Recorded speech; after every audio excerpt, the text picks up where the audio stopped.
Buongiorno and welcome to another edition of Meet Your Neighbor. My name is Ron Falcone and I had this idea back in the fall of 2006 where I wanted to interview, local politicians, local business people, so all of you could have the opportunity to meet your neighbor.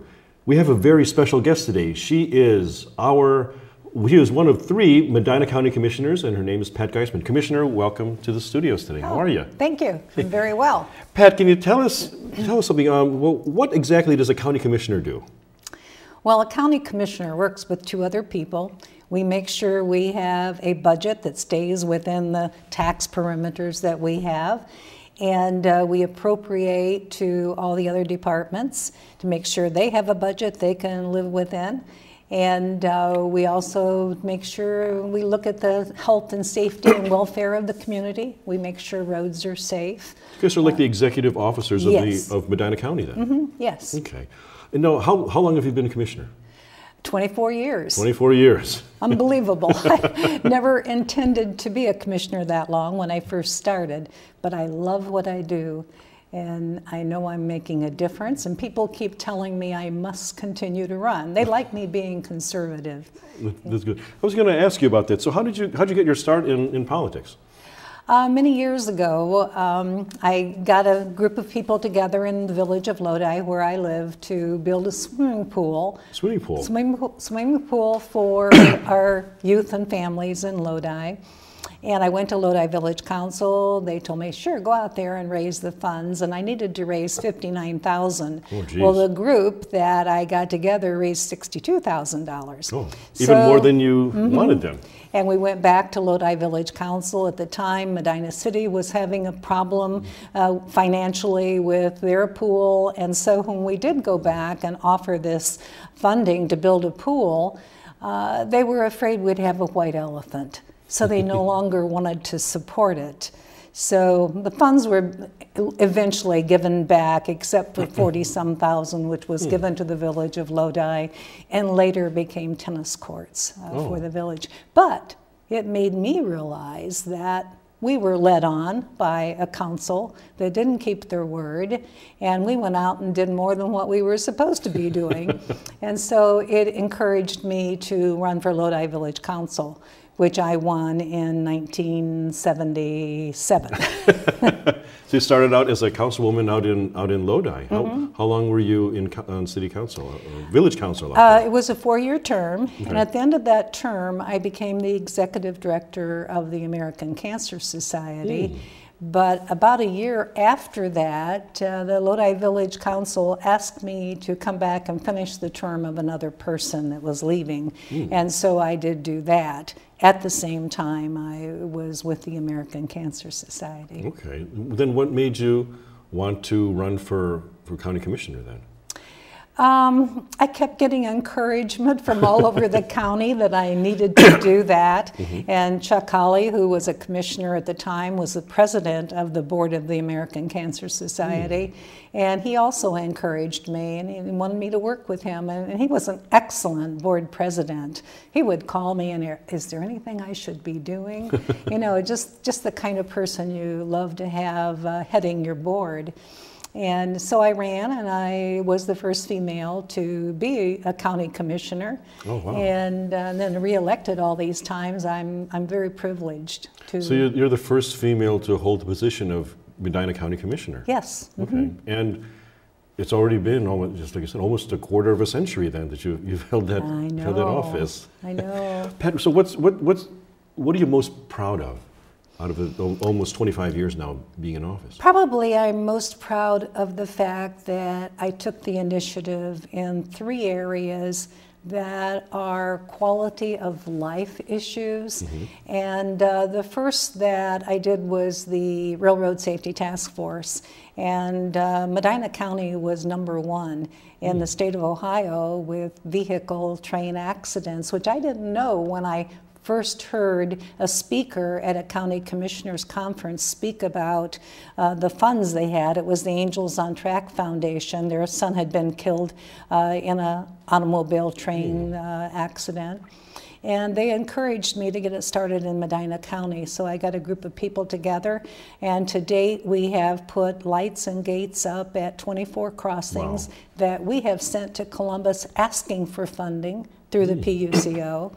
And we have gotten state and federal funding and foundation grants of over $5 million now that have come back. And there's another 12 crossings that were completely federally funded simply because we keep track of everything on the internet, on our webpage. So it's probably, I mean, I'm sure you've helped save countless number of lives. There's no way we can judge that, but we know that it has saved lives. We know it has. Oh, absolutely. So that's one of the ones I'm very, very proud of. And the other came about because of the economy and the recession we had starting in 2007, 8, and 9. By 9, we really were in trouble. Right.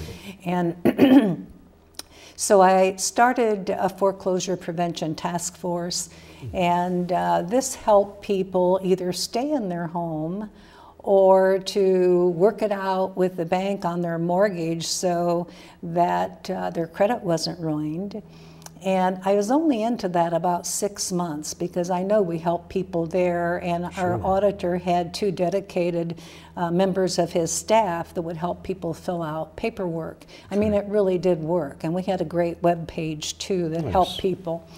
But someone said to me, "Do you know that we have children going to bed hungry at night?" And I says, "Oh no, not in Medina County. We don't have people going to bed, especially children that are hungry." And so I got a group of people together, and that was probably one of the hardest ones that I was able to get the movers and shakers in Medina County together to work on that, because like me, it was hard to believe that we had children going to bed hungry. But anyhow, we got together and determined what can we do, because we had 16 pantries that was giving free food out throughout the county, and they were having trouble getting the food from the Akron-Canton General Food Bank down here. And what we decided we had to do was get a truck. So we found the funds to get a used truck and started doing that. Then we started developing it, gave it a name, calling it Feeding Medina County instead of a food pantry. And today we have a program for children, a program for seniors, and we have monthly food distributions at the fairgrounds. So we're into 27 schools that they take food home for the weekend. It's the Weekenders program, and then the children have to be on the free food program at school to qualify. And then the seniors are low-income seniors, and we give them food at the end of the month. Sometimes those checks just don't last, that they get till the end of the month, and they even get meat. So.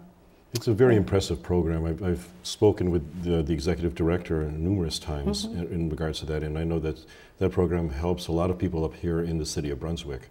Just like you mentioned, with the kids and the schools and not just the kids, but also helps out the adults too. Well, the vision I had escalated much bigger than I first thought about, But when you get a group of people together, because you can't do anything by yourself, you really do need others to help you.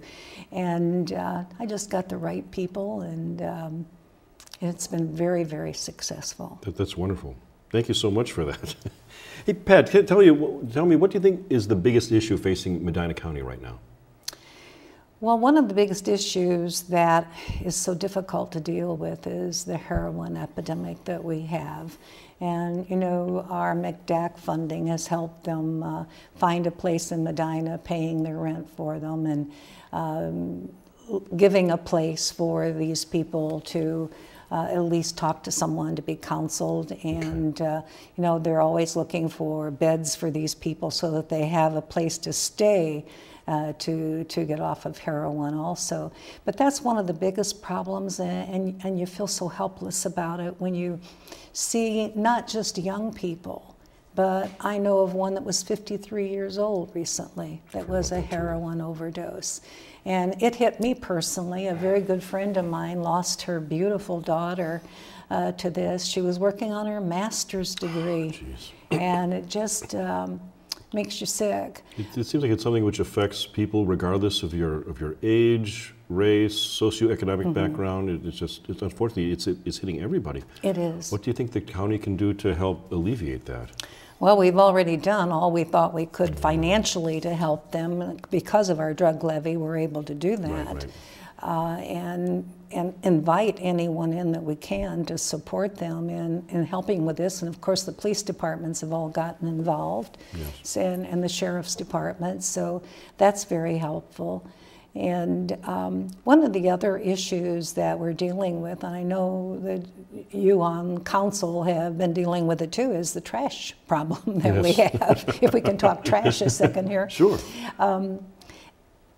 Everyone in the community that calls me or approaches me wants the trash collection to be what it was.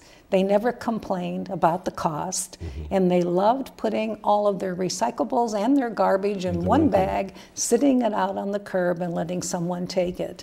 And I can't tell you how many people have phoned, please take it back to the way it was. But we have an MC-18 and we have a solid waste policy committee that does make recommendations to the commissioners. Of course, commissioners make that final decision, but we also have to have support from the cities in order to do that.